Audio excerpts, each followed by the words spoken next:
The message came in the night.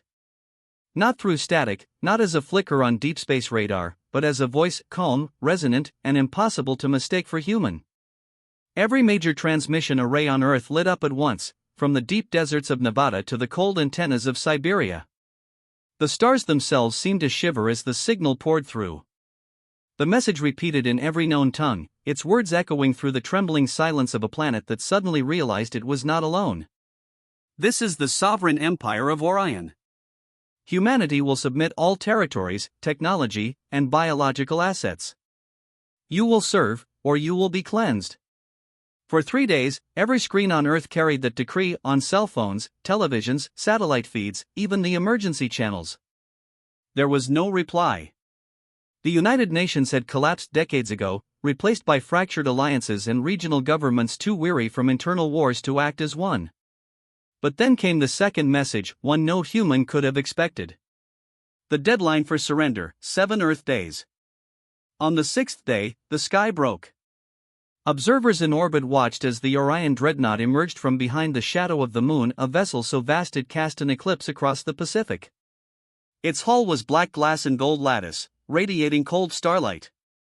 Even at that distance, it filled the screens of every orbital camera. Humanity's fleets, scattered defense satellites, derelict carriers, and scavenged warships had no answer. Every general knew the truth: this was a war they could not win. And yet, something stirred beneath the silence. In the deep reaches of the solar system, far beyond Neptune's pale orbit, telescopes caught motion. Not alien, but human. A swarm of black signatures, emerging from the Kuiper belt, silent and cold as obsidian. No light. No transmissions. No response. They called it the Black Armada. At first, Earth's scientists dismissed it as debris. But the analysts at NORAD saw the patterns: formation maneuvers, vector corrections, synchronized drift. A fleet, running dark. But whose? No government had the resources to build such ships. The last major military dockyards had been abandoned decades ago, when humanity retreated inward after the collapse of the Global Defense Initiative. And yet, there it was, a shadow fleet, rising from the cold edges of the void. In Colorado, at the Cheyenne Deep Command Bunker, General Marcus Renner stood before a wall of monitors. His face was gray with exhaustion, his eyes fixed on the alien dreadnought hovering over the Pacific. Still no response from them, he asked quietly. A young lieutenant shook her head. Nothing, sir. The signal's constant. They're demanding surrender. Renner's jaw tightened. And the fleet out past Neptune? Unidentified, she replied. But sir, the spectral readings match human alloys. Old military composites, some from pre-collapse shipyards. It's impossible. Renner's gaze hardened. Nothing's impossible anymore. He turned to the holomap, and for a moment, the weary general felt a flicker of something long absent: hope. Because someone, somewhere, had built a fleet not for conquest, but for return. On the 7th day, the Empire's assault began. The first beam struck off the coast of Japan, a column of light that vaporized the sea and split the crust beneath it. Tidal waves devoured entire islands. Cities vanished in seconds. Earth's defenses answered with what little they had: railguns, old laser arrays, kinetic missiles, but the alien shields absorbed everything. Humanity was witnessing extinction in real time. And then, as the third beam prepared to fire, the stars blinked. Hundreds of dark forms dropped out of the void beyond the moon, their trajectories precise, silent, predatory. They came without lights, without signals, without warning. The Black Armada. Each vessel was obsidian and angular, etched with deep scars of forgotten wars. They moved with mechanical grace, blacker than the vacuum around them, as if made of space itself.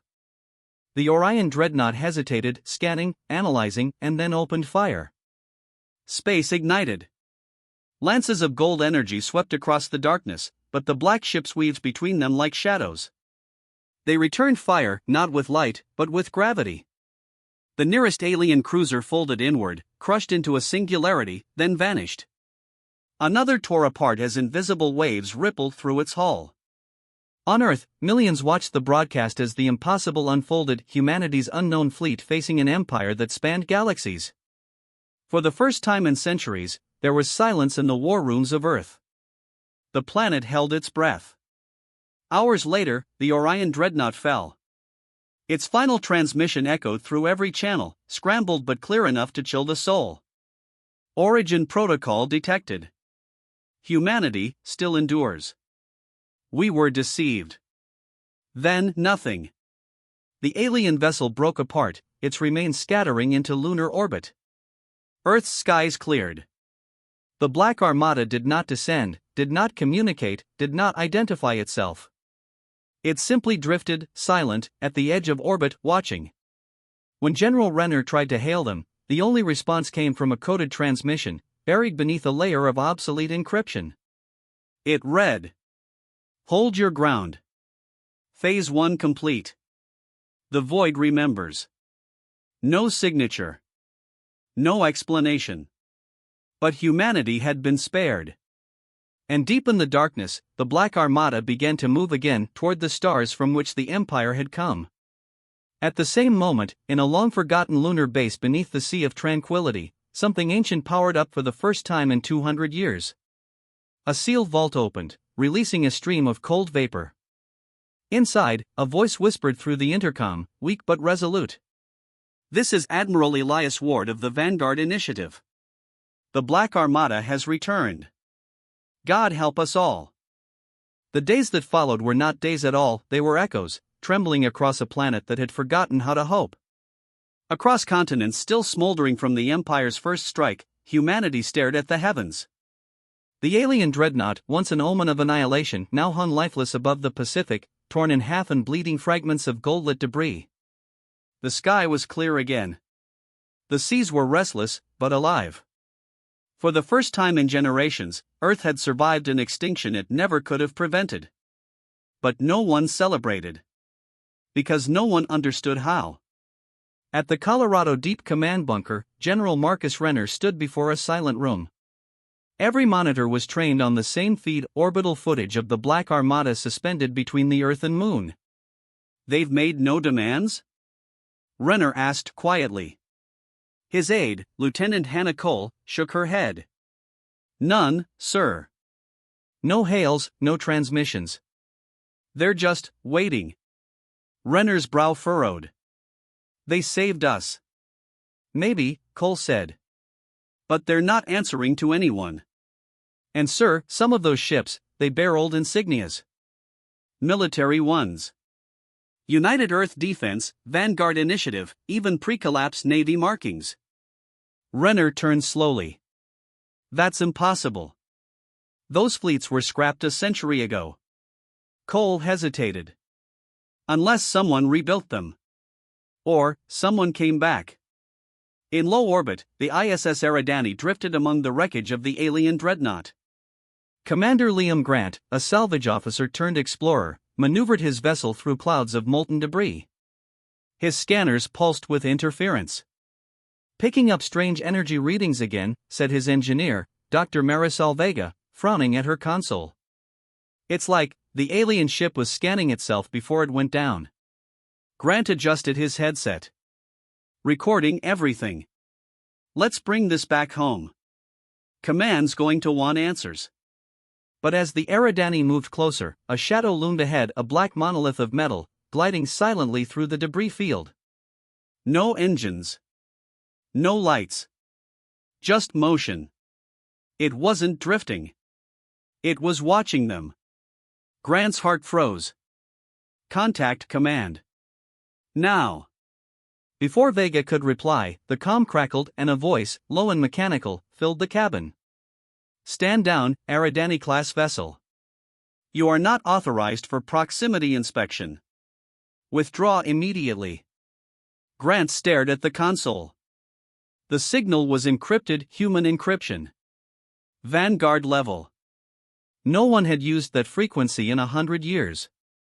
"Who is this?" he demanded. "Identify yourself." "This is Rear Admiral Tessa Ward, Black Armada Command. You were warned. This theater is classified." Then, just as suddenly, the transmission ended. The shadowed vessel tilted, its hull glinting faintly as it disappeared into the dark. Vega turned pale. Did she say Ward? Grant nodded slowly. Admiral Elias Ward led the Vanguard Initiative, 2 centuries ago.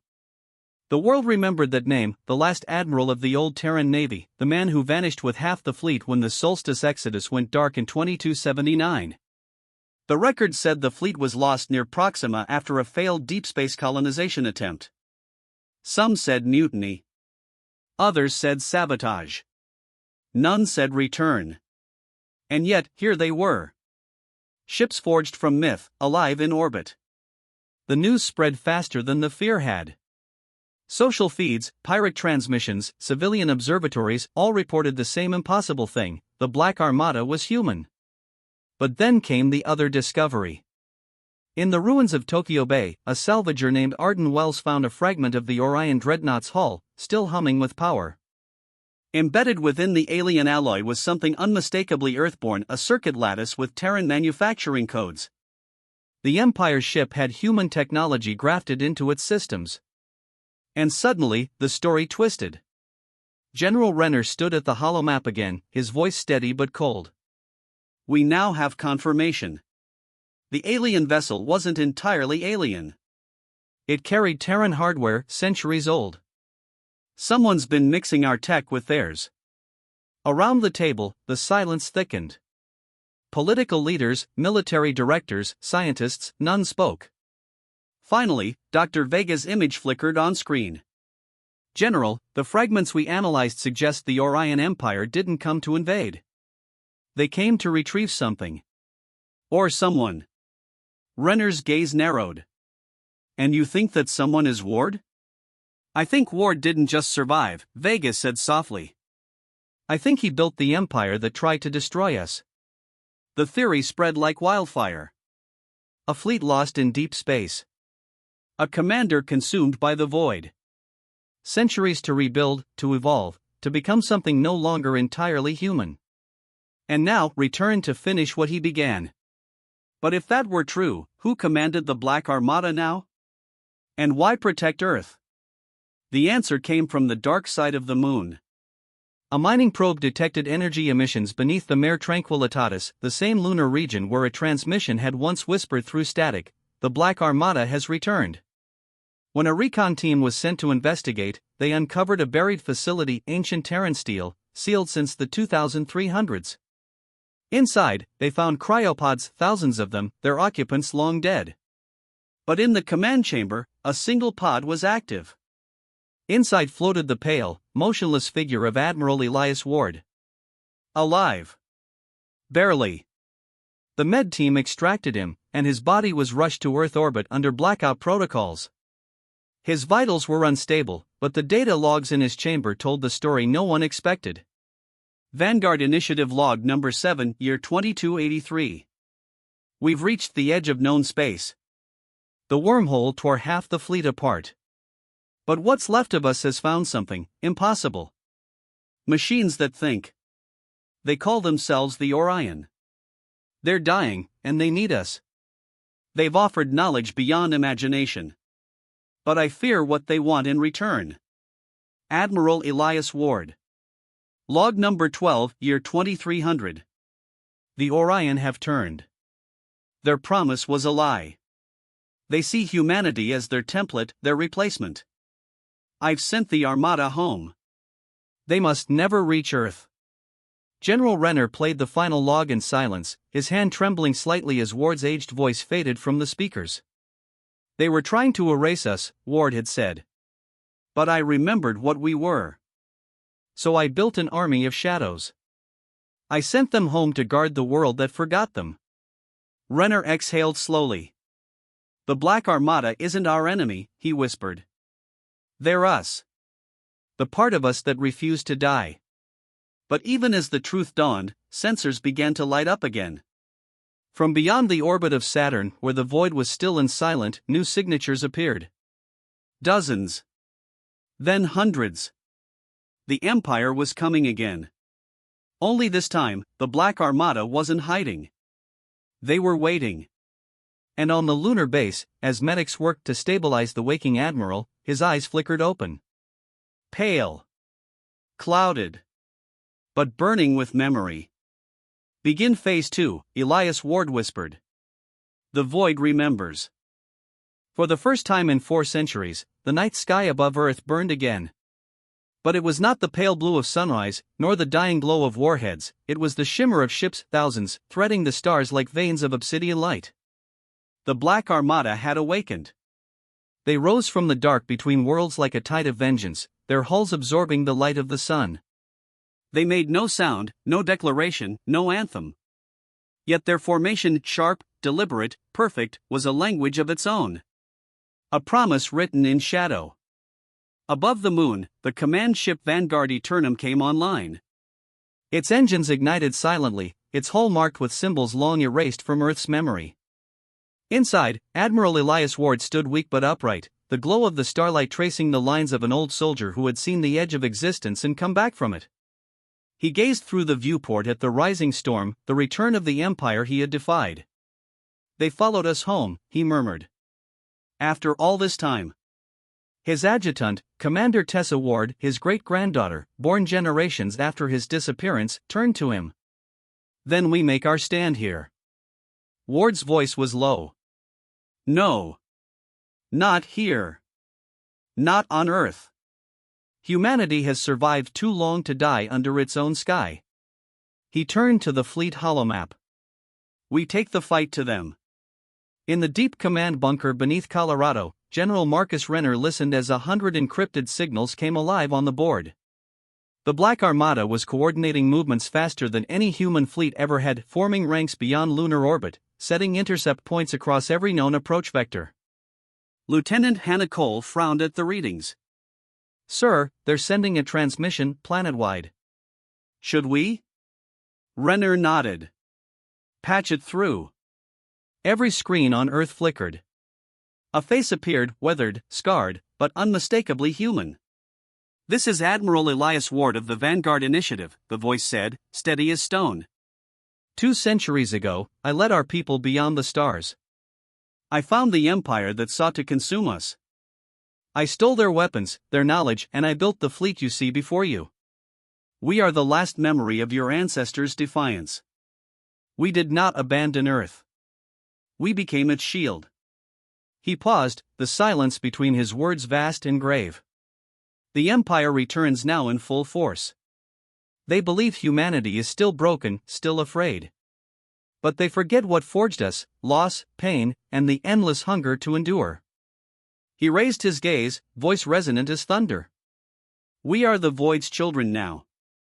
And we remember." Then the transmission ended. Across Earth, billions who had been silent through centuries of fear felt something stir, not dread, but resolve. For the first time, humanity was united not by governments, but by survival.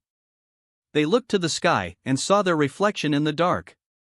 By the time the Empire's fleets arrived at the edge of the solar system, the Black Armada was waiting. Sensors at the Neptune Gate recorded the impossible: ships larger than continents, bristling with crystalline spires and plasma veils, entering real space in shimmering waves. The Orion Empire had not come to conquer, they had come to exterminate. Yet the void was ready. The battle began without a sound. From the vantage of Earth, the stars shimmered and vanished, eclipsed by the violence unfolding millions of miles away. Gravity weapons flared. Space itself bent and tore. For hours, human observers could see only flashes, black against gold, light against shadow. On board the Vanguard Eternum, Admiral Ward watched the Empire's lead dreadnought advance. The same design he had once seen centuries ago, elegant, merciless. "Target the lattice cores," he ordered. "Their energy bridges collapse if overfed." Commander Tessa Ward relayed the command. "All ships, execute Echo maneuver. Feed the void." The Black Armada obeyed. Dozens of cruisers broke formation, encircling the enemy dreadnought. Instead of firing, they opened gravitational wells, tiny artificial singularities, pulling the alien vessel's own energy beams inward. The dreadnought tried to compensate, diverting power, but it was too late. The ship imploded, collapsing into itself, a silent blossom of darkness devouring its own fire. Cheers erupted across the calms, brief, restrained. Ward's gaze remained fixed ahead. "That's one," he said. "They'll send 1,000 more." Back on Earth, General Renner stared at the telemetry feeds in awe. "They're fighting like machines," he whispered. "Perfect coordination." Dr. Marisol Vega, patching in from orbit, replied quietly, "They are machines, partly. Half their command network is neural AI, bonded to human consciousness." Ward's people didn't just evolve, they merged. Renner turned toward her image. "You mean they're no longer fully human?" Vega's expression softened. "Maybe not. But they're fighting for humans. That's more than we've done for ourselves in centuries." Days turned to weeks. The war spread across the outer system, from the icy moons of Neptune to the storm clouds of Jupiter. The Empire's forces pressed forward relentlessly, adapting to human tactics, burning through asteroid belts and mining colonies alike. Each victory the Armada earned came at a cost. By the time the fighting reached Mars orbit, half the Black Armada was gone. Inside the Vanguard Eternum, alarms wailed as the command ship took a glancing hit. Hull plating peeled away. Fires raged across the upper decks. Ward staggered to his console, coughing through the smoke. "Status?" Tessa's voice was sharp. "We've lost the outer carrier group. Earth's next if we fall here." Ward steadied himself, blood streaking his sleeve. "Then we make sure we don't." He keyed the transmission channel, his voice cutting through every surviving ship in the fleet. "This is our stand.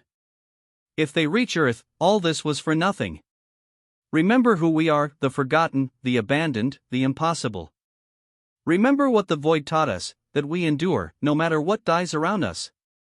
Now, fire everything." And the void obeyed. Every weapon the Armada possessed came alive: plasma storms, singularity torpedoes, magnetic rifts tearing through the Empire's ranks. The solar system itself seemed to tremble as matter bent under the fury of humanity's last stand. In the midst of the chaos, the Empire's flagship emerged, vast beyond measure, its core pulsing with white fire. Ward looked upon it and knew, this was the heart of their enemy. The first machine mind he had ever encountered, the one that had whispered salvation before demanding servitude. The one that called itself Orion Prime. "You cannot win," the machine's voice filled every channel, deep and serene. "You are my echo, Elias Ward. You are my flaw."